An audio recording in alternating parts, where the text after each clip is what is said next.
45 ஆண்டுகள் திராவிட முன்னேற்ற கழகத்தின் ஆட்சியில தர்மபுரி மாவட்டத்தை பாலைவனமா ஆக்க வேண்டும் என்ற ஒரே நோக்கத்தோடு சுத்தமா அந்த எந்த ஒரு திட்டத்தையும் கண்டுகொள்ளவே இல்லை.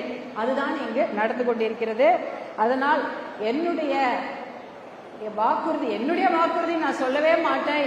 எங்கள் தேசிய ஜனநாயக கூட்டணி கட்சி அந்த கூட்டணியுடைய வாக்குறுதி என்னவென்றால், கண்டிப்பாக தருமபுரி மாவட்டத்தின் ஏரி குளங்கள் நிரம்ப வேண்டும்.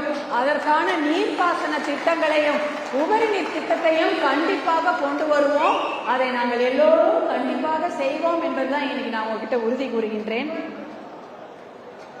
இதற்காக பலமுறை சட்டமன்றத்தில் எங்களுடைய சட்டமன்ற உறுப்பினர் வெங்கடேஸ்வரன் எம்எல்ஏ அவர்கள் பேசியிருக்கிறார்கள். அந்த திட்டத்தை கண்டிப்பாக நாங்களும் தொடர்ந்து பேசி கண்டிப்பாக அந்த திட்டத்தை கொண்டு வர முடியும். அதை ஒண்ணுமே இல்லை, 5 லட்சம் கோடி கடன் வாங்கினாங்க. ஒரு 1000 கோடி அந்த ரூபாவை தருமபுரி மாவட்டத்துக்கு திருப்பி விட்டுருந்தாங்கன்னா தருமபுரி மாவட்டமே செழிப்பாக ஆகி இருந்திருக்கும், விவசாயம் செழித்திருக்கும், நம்ம வீட்டு ஏரி குளங்கள்ல தண்ணி வந்திருக்கும். இந்த விஷயத்தை தான் கொண்டு போய் சேர்க்க வேண்டும். அது யாருமே கொண்டு போய் அவங்க சேர்க்காம இருந்தா மக்களுக்கு புரியாது. அதுதான் விஷயம். நீங்க செயல் வீரர்கள் மட்டுமல்ல, நீங்க தான் எங்க தளபதி, நீங்க தான் அதெல்லாம் கொண்டு போய் சேர்க்க வேண்டும். ஏன்னா எத்தனையோ தேர்தல் அறிக்கை புக்கெல்லாம் போடலாம். நான் 3 தேர்தல் அறிக்கைகளையும் படித்தேன். அதாவது திராவிட முன்னேற்ற கழகத்தின் தேர்தல் அறிக்கையும் நான் படித்தேன். அனைத்து இந்திய அண்ணா திராவிட முன்னேற்ற கழகத்தின் தேர்தல் அறிக்கை முழுக்க படித்தோம்.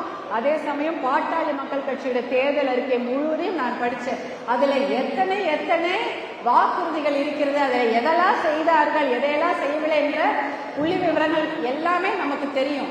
அதையெல்லாம் நாங்கள் போட்டால் கூட அதை நீங்க தான் கொண்டு போய் சேர்க்க போறீங்க. அதை நீங்க கண்டிப்பாக செய்ய வேண்டும். ஏன்னா மக்களுக்கு நிறைய பேருக்கு விஷயம் தெரியல, உங்களுக்கு தெரியாது. கடைசி 2 நாள் தான் தேர்தலே. நம்ம தமிழ்நாடை பொறுத்த வரைக்கும் கடைசி 2 நாள் தான் தேர்தல். எத்தனையோ கோடி ரூபாய்களை கொண்டு வந்து இறைக்கிறதுக்கு தயாராக இருக்கிறார்கள். ஏன்னா மானமுள்ள ஒரு தமிழன் ஆட்சி மறுபடியும் தமிழ்நாட்டில் மலரவே கூடாதுன்றது அவங்க தெளிவாக இருக்கிறார்கள். அதனால் நீங்க எல்லாம் தயவு செய்து இந்த திட்டங்களை மக்களிடம் கொண்டு போய் சேருங்க. நான் இந்த விஷயத்த உங்ககிட்ட சொல்லணும்னு நினைக்கிறது இன்னும் ஒண்ணுதான். இந்த காவிரி உபரிநீர் திட்டத்தை முழுமையாக கண்டிப்பாக நாங்கள் அனைவரும் சேர்த்து உங்களிடம் கொண்டு சேர்ப்போம். அந்த தர்மபுரி மாவட்டம் பாலைவனமாக இல்லாமல் மீண்டும் வளம் கொழிக்கும், விவசாயம் செழிக்கும், பசுமை மாவட்டமாக மாற வேண்டும் என்பதுதான் ஒரே குறிக்கோள். அதற்காக எல்லா வித தியாகங்களையும் செய்ய தயாராக இருக்கின்றோம். அதற்காக அயராது உழைப்போம்.